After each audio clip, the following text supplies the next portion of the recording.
Our story begins with a concept that has captivated scientists and thinkers alike for centuries, the Big Bang Theory. Imagine, if you will, a time about 13.8 billion years ago. All matter, everything you see around you, was concentrated in a single, infinitely small point. This point, known as the singularity, was the seed from which our vast universe sprouted. This singularity, a speck smaller than the eye could see, contained all the mass of the universe. It was a place of extreme heat, unimaginable density, and absolute chaos. But from this chaotic state, something miraculous happened. The singularity began to expand. This was not an ordinary expansion, like a balloon being filled with air. No, this was an expansion of space and time itself. The singularity didn't expand into space, it created space. It didn't happen in time, it created time. As this expansion occurred, the universe as we know it began to take shape. Matter, once confined to an impossibly small point, now had room to move and interact. Particles of light, the very first photons, started to travel freely. As the universe expanded, it also cooled. From a state of extreme heat, it gradually reached temperatures that allowed for the formation of atoms. And these atoms, in turn, started to clump together, forming the first structures of the universe. The energy from the Big Bang didn't just create matter, it created the laws of physics that govern our universe. These laws, which we're still striving to understand, guide everything from the motion of galaxies to the behavior of subatomic particles. From this fiery, chaotic state, the universe cooled and expanded, setting the stage for the creation of galaxies. The story of our existence, the story of every star, every planet, every living thing begins with this extraordinary event, the Big Bang. But where does our home, Earth, fit into this grand cosmic story? Well, to find the answer, we need to rewind the cosmic clock by about 4.6 billion years. Our story begins in a dense, swirling cloud of dust and gas. This vast primordial nebula was the cradle of our solar system. Within this cosmic nursery, gravity began to work its magic. It pulled together particles of dust and gas, compacting them into a spinning disk. At the heart of this disk, a protostar, the precursor to our sun, was taking shape. As the protostar grew, it began to heat up, triggering nuclear reactions at its core. Eventually it ignited, marking the birth of our sun. The remaining material in the disk didn't go to waste, though. Far from it. Over millions of years, these particles began to collide and stick together. They formed planetesimals, the building blocks of planets. Among these planetesimals, one was special. It was the seed of our home, the Earth. Over time, this embryonic planet grew, sweeping up the surrounding material. It was a violent time. Cataclysmic collisions were common, and one such collision is thought to have given us our moon. Our young Earth was a hot, molten world, not yet the blue planet we know today. But over hundreds of millions of years, it cooled down. Volcanic activity released water vapor and other gases, forming the first primitive atmosphere. Rain began to fall, filling the basins to form the first oceans. Thus, around 4.5 billion years ago, our Earth emerged from the cosmic dust, a rocky sphere in the vastness of space.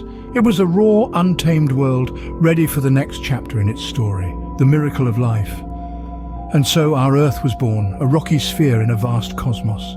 With a planet in place, what about life? How did that come to be? Let's delve into the fascinating realm of the microscopic, the world of cells, the basic building blocks of life. Around 3.5 billion years ago, the first inklings of life began to stir on our planet.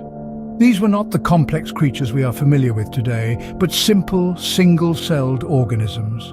The first cells were likely little more than tiny bubbles or vesicles composed of primitive biological molecules.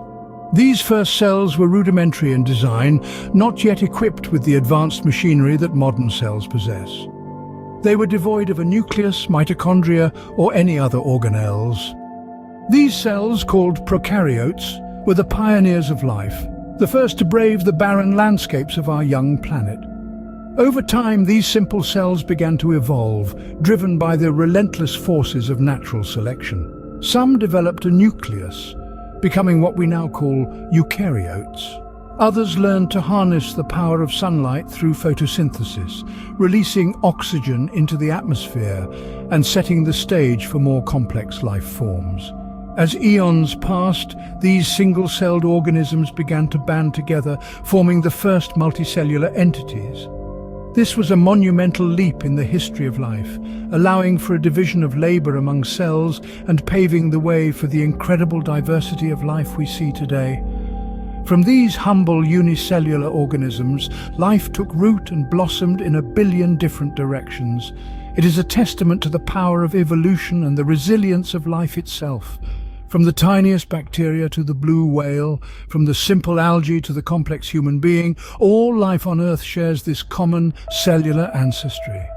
It's a journey that spans billions of years, a story written in every cell of every organism on Earth.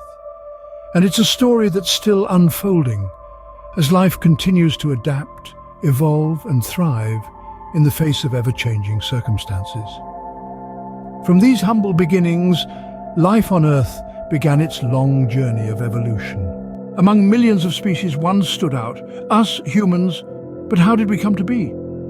Our story begins about 6 million years ago in the dense forests of Africa. Our earliest ancestors, a species known as Sahelanthropus, were just another branch on the tree of life. But they possessed a trait that would set the stage for our evolution: the ability to walk upright. As millions of years passed, the world changed. The forests receded, replaced by vast grasslands. Our ancestors adapted, evolving into a species known as Australopithecus. They were better suited to this new environment, with a more efficient stride and a larger brain. Around 2 million years ago, a new species emerged: Homo habilis. They were the first to use stone tools, a significant leap in cognitive development. Their invention marked the dawn of a new era, the Paleolithic or Stone Age. 500,000 years later, Homo erectus took the stage. They were the first to use fire and the first to leave Africa, spreading out across Asia and Europe. Their journey marked the beginning of human migration, a journey that continues to this day. Then, around 300,000 years ago, a new player entered the scene: Homo sapiens, us. We were different. Our brains were larger, our tools more sophisticated. We began to create art, to bury our dead, to contemplate the world around us. We were not just surviving, we were thriving. Over the centuries, our species multiplied and spread across the globe. We adapted to every environment, from the frozen tundras of the Arctic to the scorching deserts of the Sahara. We built societies, developed technology, and transformed the world around us. Our journey, from the first upright steps of Sahelanthropus to the global civilization of Homo sapiens, is an epic tale of adaptation, survival, and innovation. It's a story written in our genes, in the fossils of our ancestors, and in the artifacts they left behind. So here we are, the product of billions of years of cosmic and biological evolution. It's a long journey, isn't it, from a singular point to a thriving planet of diverse life forms. Let's take a moment to marvel at the incredible sequence of events that unfolded for us to be here. A grand cosmic explosion, the Big Bang, set the stage, spewing the building blocks of everything we know. Stars were born, and with them our own solar system and this little blue dot we call home. Life emerged, first as simple cells, blossoming into a symphony of biodiversity. Humans too came into being, multiplying and evolving into the complex beings we are today. Every atom in our bodies, every drop of water we drink, every breath we take, all of it is a testament to the wonder of existence.